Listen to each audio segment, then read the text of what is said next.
Well, this year's been super weird, and going from playing, 200 plus gigs a year to none was kind of crazy. So we missed connecting with fans, and we missed playing live, and we missed seeing our band and crew. So we kind of wanted to take the live stream experience and everything that was happening with that and do something cool and unique. Yeah, and I also think that we saw like an opportunity to film something that like we'd never had before, which is like sort of showcasing what we do as a band, like our history. Like we started as a club act in nightclubs, and then we also play as a 4-piece band and also do acoustic sets. And we've never had that all documented in one place, and we thought this would be a really cool time to do that. Really happy with how it turned out and finding a way creatively to sort of blend the sets together.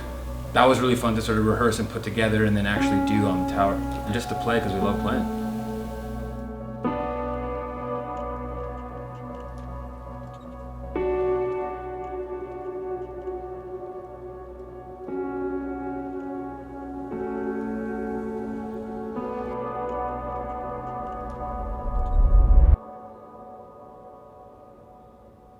For this one, we took a lot of inspiration from Pink Floyd's Pompeii film because they play to no one, which is essentially what we were doing. Yeah, it was weird. Most of the concert films I grew up loving were,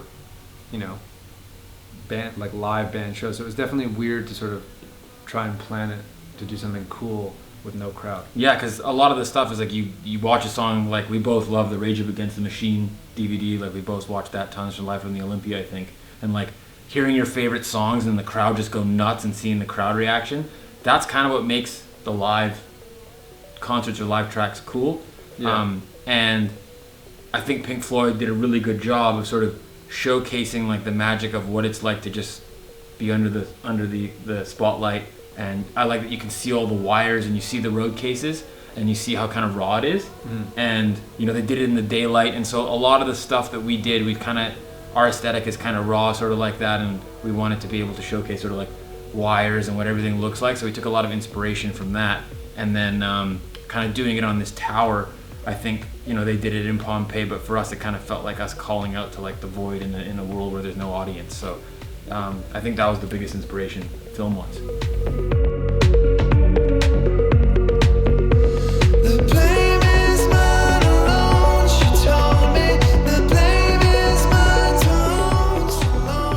Narrowed it down to two choices, which was one was either doing it on a tower or in an abandoned plane graveyard that had basically broken plane parts in the desert.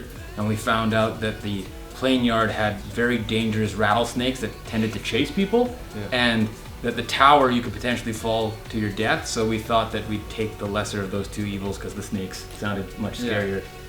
It was a pretty small crew to pull this thing off, but and a very daunting task, I'd say. Yeah, more people than you'd think. Yeah. There was all of us playing, the musicians that you see, and then 3 to 4 crew. Our manager and the director Owen really led the charge on it all, and a few other sort of assisting people. But it was really fun. We filmed for a long time, and it was a lot of hard work, especially for the people that had to set up all the lights.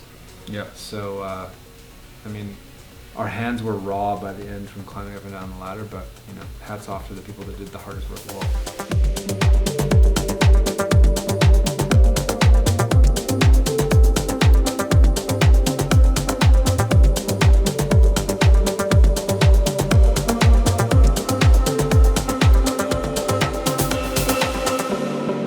Man, recording and mixing the whole thing was a long process. Yeah.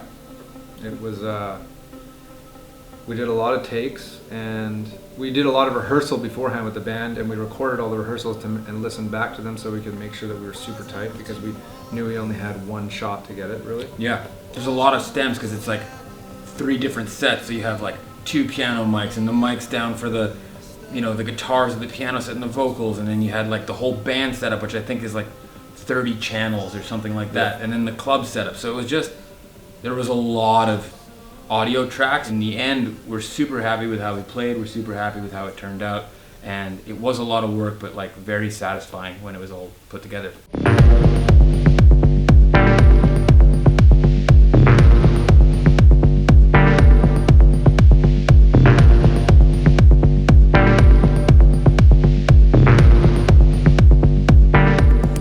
The good news with this is that like it was all music that's already been mixed, so we sort of had a good guideline to go off of. But also, like, you know, you're adding in new drum parts, and we've changed some arrangements, and we've added in different various things. So making it all feel cohesive, it's kind of like we had a good blueprint to go off of, but we also got to take some creative liberties ourselves. And I think that was like really exciting for us and challenging, but in a good way.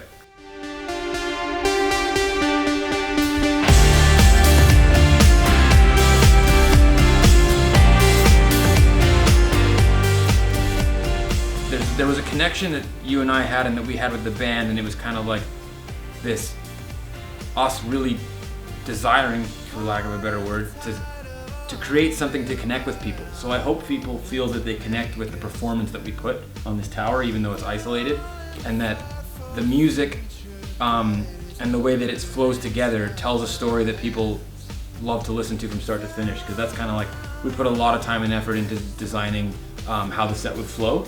And so to us, I think it's like it tells a story, not only as us, our trajectory as a band and the different kind of sets that we play, but also musically it takes you on a journey that feels nice, you know, from start to finish. So we hope people enjoy that we make, because we really enjoyed making it.